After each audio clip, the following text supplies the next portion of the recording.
cabe-me a mim dar o pontapé de saída para estas oficinas, no fundo com uma apresentação que em algum momento vai encontrar todas as outras, porque no fundo aquilo que eu vou falar é uma possível abordagem, entre tantas outras que certamente existem e que são testadas, e outras ainda que certamente irão ser testadas no futuro, mas que resulta, ou seja, é um bocadinho um resultado do caminho e da investigação feita agora durante o doutoramento em estudos do património, e que vai ao encontro, acredito eu, de todas as comunicações que se seguem, porque todas elas vão tocar na área da comunicação, na área da investigação, certamente, na área da valorização e da comunicação. Quero também fazer uma chamada de atenção para o facto e deixar bem claro que é uma possível abordagem, ou seja, tanto o património como a comunicação são duas áreas enormes, em aberto e em constante evolução, portanto estão cheias de potencialidades e possibilidades que vão certamente vir a ser testadas no futuro, e esta é uma abordagem muito do resultado da minha experiência. Alertar também, ou deixar claro também, que da investigação à estratégia é muito isto, ou seja, o que eu procuro aqui é um momento em que vamos refletir sobre a produção de conhecimento científico, ou seja, as nossas investigações enquanto alunos ou enquanto investigadores, enquanto profissionais também futuramente da área do património, e partindo desta investigação científica, com um discurso científico, comunicá-lo à sociedade civil, ou seja, não vou estar, e vou em alguns momentos falar da questão da comunicação para um público especializado, mas muito ao encontro das mais recentes diretrizes internacionais, que vou falar também, trazer a sociedade civil para o património, ou levar o património à sociedade civil. É muito o cerne desta apresentação. Portanto, eu começo essencialmente por tentar definir esta questão da estratégia da comunicação para o património, e muitas vezes no contexto académico o que fazemos acaba por ser difundir o património, difundir as nossas investigações, difundir os dados que fomos recolhendo, ou seja, a forma como recolhemos e tratamos estes dados e depois que nos apresentamos, e muitas vezes dizemos que estamos a fazer uma comunicação dos mesmos e não estamos a fazer uma comunicação, porque na maior parte dos casos, vou-me referir quando apresentamos conferências, quando estamos em conferências, quando apresentamos comunicações, quando escrevemos artigos, quando publicamos em revistas, em catálogos, livros, nós essencialmente estamos a difundir o nosso trabalho, o conteúdo e toda aquela informação e todo aquele conteúdo que nós produzimos, mas não o estamos a comunicar, estamos a difundir. E porquê? Qual é a diferença? Basicamente, difundir não implica ou seja, o ato de informar é um ato isolado, ou seja, é unilateral, depende apenas de nós, enquanto emissores, transmitir uma mensagem. E o ato de comunicar é bilateral, ou seja, exige tanto de nós enquanto emissores, mas também depende muito do receptor, porque há, de facto, uma necessidade de criar, de fazer um engajamento entre quem nos ouve e nós que estamos a partilhar, e daí, dessa ligação, dessa empatia mútua, trazer algo mais, aportar algo mais também para o nosso trabalho. E, portanto, eu queria deixar aqui esta ideia da diferença entre difundir e comunicar, porque nós não conseguimos chegar, acredito eu, no percurso que tenho feito, e sobre alguns estudos que tenho consultado, e alguma bibliografia que tenho consultado sobre a questão da comunicação, que volto a dizer, eu estou a apresentar aqui numa escala bastante reduzida, a questão da comunicação é bastante importante quando nós pretendemos diversificar o público que nos está a ouvir. E se temos como estratégia no nosso trabalho levar o património a mais pessoas, tentar esta oportunidade de haver uma transmissão de conhecimento a um público mais alargado, então temos a necessidade de o comunicar e não apenas de o pôr à disposição da sociedade e de um grande número de pessoas. E para isso, eu acho que é cada vez mais importante entendermos, de facto, a comunicação do património como um mecanismo para a sua proteção e gestão não só por parte dos decisores políticos, das entidades culturais ou também educativas, mas por parte da sociedade civil. E eu trago aqui estas referências relativamente à Lei de Bases do Património, por exemplo, quando nós pesquisamos por duas palavras que me parecem fundamentais nesta questão da comunicação do património, que tem a ver com o direito ao património e com o dever sobre o património, porque no fundo, se nós, enquanto cidadãos, temos direito ao património, temos também o dever de o preservar, de o reconhecer, de zelar pela sua boa gestão e devemos ter voz ativa nesse papel. Mas, para alcançar este dever, que surge, a palavra dever surge na Lei de Bases do Património 45 vezes, para podermos alcançar este dever que temos sobre o património, nós temos já de antemão que ter tido acesso ao direito sobre ele que nós temos. Por isso, e porque não só me parece importante esta questão do direito, mas porque é bastante explícito nesta Lei de Bases do Património, porque se a palavra dever aparece 45 vezes, a palavra direito aparece 70 vezes. Portanto, nós, para alcançarmos o segundo patamar, devemos já de antemão ter acesso a este primeiro, e nós, investigadores, parece-me que temos quase que uma missão, se assim se pode dizer, de fazer com que este direito seja, de facto, alcançado por um maior número de pessoas possíveis. E, estando já plasmado na Declaração Universal dos Direitos Humanos, eu optei por trazer aqui a Declaração de Friburgo, exatamente porque fala dos direitos culturais, mas é o tema central quase da Carta de Porto Santo, que aborda a questão da democratização da cultura, e quando nós falamos na democratização da cultura e do livre acesso que a sociedade civil deve ter sobre a cultura, sobre os seus bens patrimoniais, devemos mesmo olhar para a Carta de Porto Santo, que também, ou seja, a Carta de Porto Santo é direcionada não só aos agentes, como eles referem, aos agentes do ecossistema cultural, mas também aos decisores políticos e, essencialmente, aquilo que eu trago aqui e que quero aqui hoje frisar e deixar claro que em algum momento da nossa estratégia de investigação, de promoção do conhecimento que nós adquirimos, que produzimos e que pretendemos passar aos outros, que devemos sempre ter esta atenção a estes pontos que me parecem muito importantes na Carta de Porto Santo. Claro que esta questão do património, esta questão da comunicação, dada a sua escala, dada a sua quase omnipresença nesta gestão, encerra enormes possibilidades, mas depois, quase na mesma escala, traz-nos limites e desafios. E eu optei por elencar aqui alguns, como possibilidades, esta questão da comunicação e não da difusão, volto a frisar, porque a difusão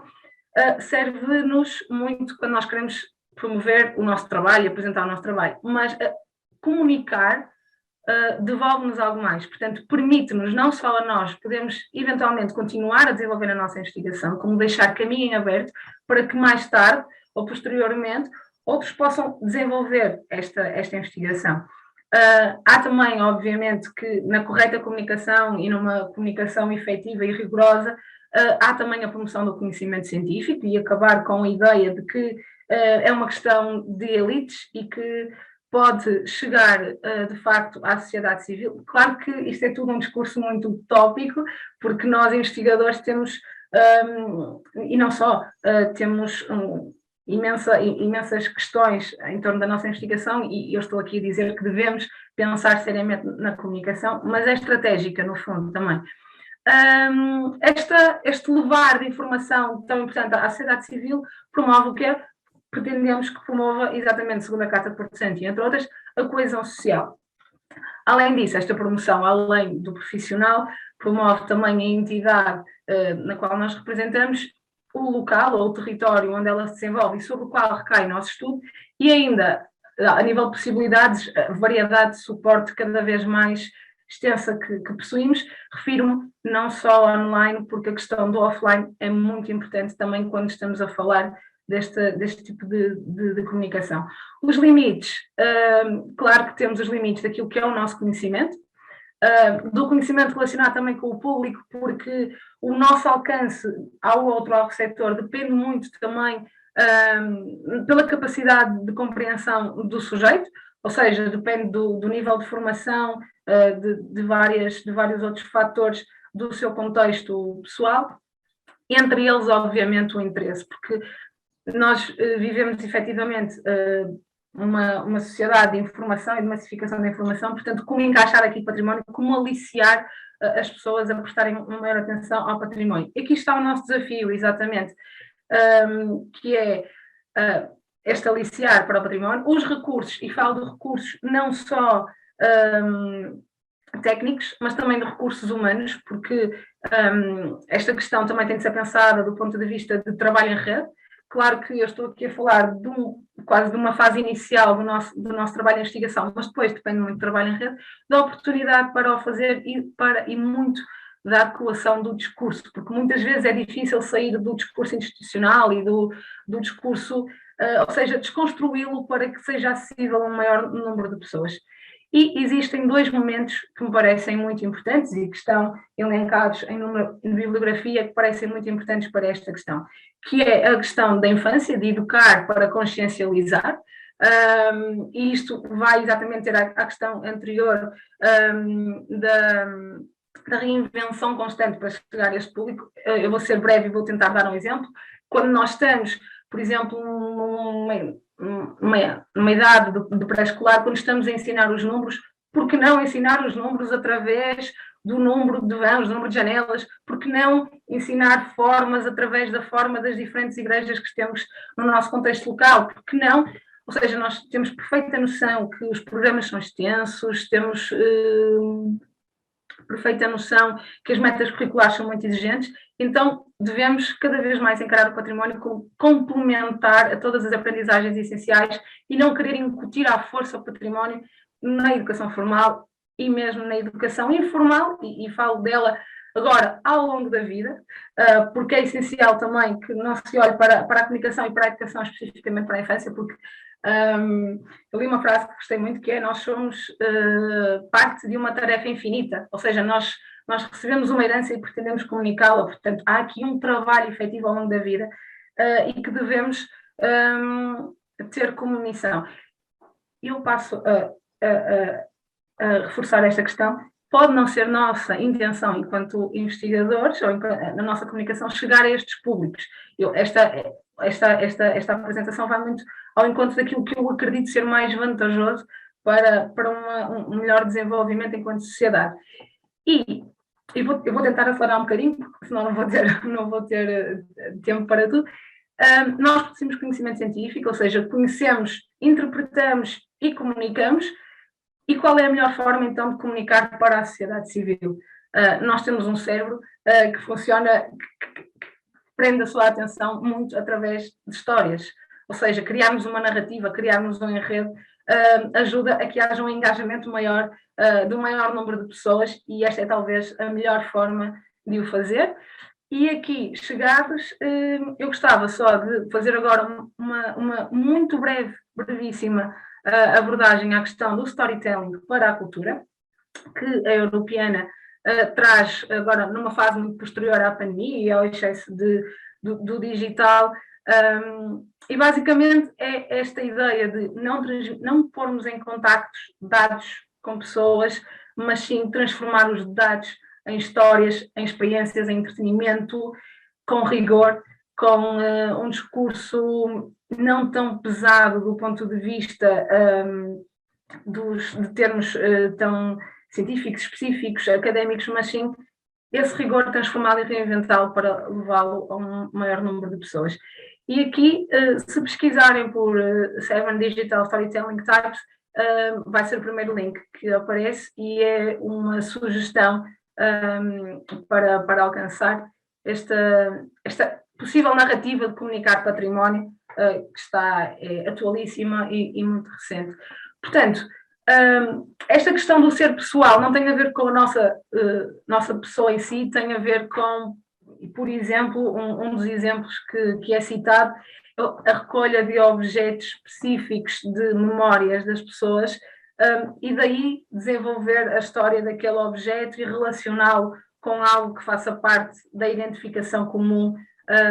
da comunidade, por exemplo. Ou seja, humanizar o património, que também é um termo que tem vindo cada vez mais a ser utilizado e é urgente que seja implementado. E ou seja, devemos começar nós até chegar a uma maior escala aos decisores políticos ou locais, não só. Depois temos a questão, lá está, que eu falei há pouco, de sermos informais, mas rigorosos, coerentes no discurso, ou seja, tentar uma linguagem mais convencional, ser claro sobre aquilo que pretendemos transmitir, enquanto pontualmente vamos quase que, eu vou usar um termo não muito técnico, deixando uma sementinha para que haja uma identificação e uma preocupação com o património. Nós, no fundo, nós, enquanto investigadores, alunos, profissionais, nós quase que nos apropriamos de determinados bens patrimoniais para desenvolver sobre eles uma investigação. Mas não nos podemos esquecer que os principais usufrutuários deles é o cidadão comum, portanto, eles têm o direito de ter acesso a estes novos conteúdos que fomos criando. Esta questão de